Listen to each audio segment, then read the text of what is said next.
Hello everyone, welcome back to Iphy's kitchen. In this video, I'll be showing you how to make carrot puree. To make this baby carrot puree, we are going to need fresh carrot.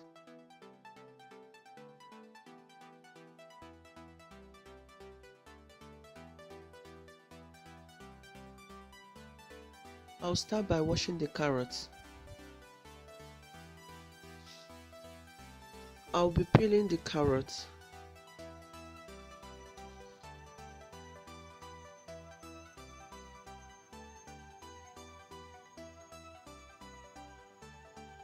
I'll be cutting the carrot into small pieces so that it can be easy for steaming and blending.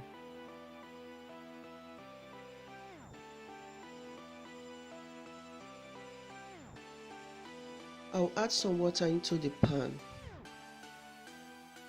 Place the steaming basket into the pan, then add the chopped carrot, then cover and allow to steam.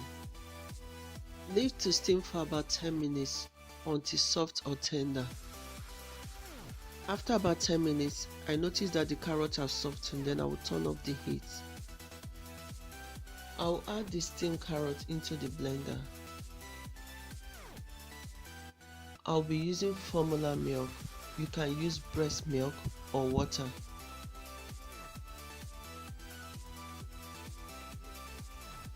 The quantity depends on how thick you want it. Then blend until smooth.